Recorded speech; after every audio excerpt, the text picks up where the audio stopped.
সেটা হলো ঘরে ঘরে সোনার ছেলে জন্ম নেবে। এদেশে প্রতিটি মানুষ এদেশকে নিয়ে একটি অর্থনির্ভর দেশে পরিণত করবে।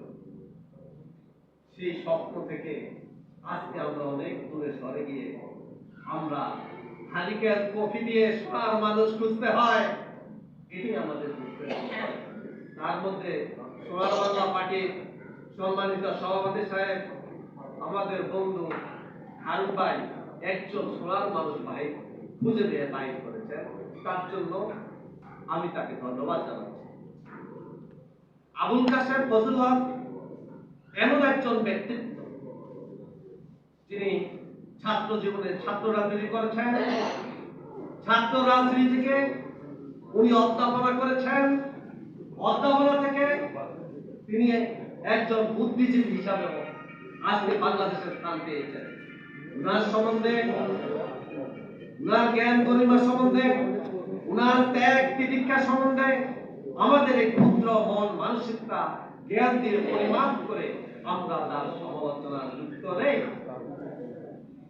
তবে আজকে বাংলাদেশের রাজনীতি পরিপ্রেক্ষিতে আমরা এইরকম দুই একজন মানুষের অবদান, তাদের মেধা বুদ্ধি ভিত্তিক চর্চার যে বিকাশ ঘটছে, সেই দিক নির্দেশনা থেকে আমরা কিছু না পড়লেই আমরা পারছি। 1971 সালে আমাদের ভাই বোনেরা এই দেশটি স্বাধীন করেছিল একটি লক্ষ্য উদ্দেশ্য নিয়ে। সেটা হলো অর্থনৈতিক বৈষম্য দূর করার জন্য, লুটেরা গোষ্ঠীদের হাত থেকে এই দেশকে রক্ষা করার জন্য, একটি দুর্নীতিমুক্ত সোনার বাংলাদেশ গড়ার জন্য। কিন্তু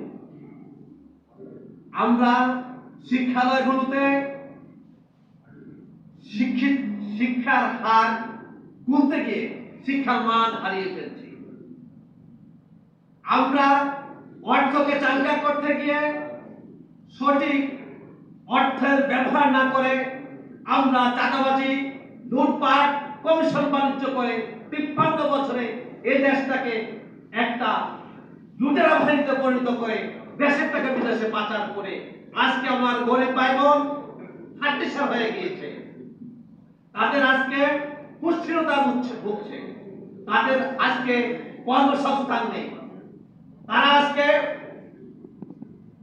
যে ভাবে ছেলে পেলেদের সংসার নিয়ে দুমনা খেয়ে পরে বাঁচার যে সংগ্রাম, সেই সংগ্রাম থেকে একদম পিছিয়ে গিয়ে তারা নিম্ন মজুরে পরিণত হয়েছে।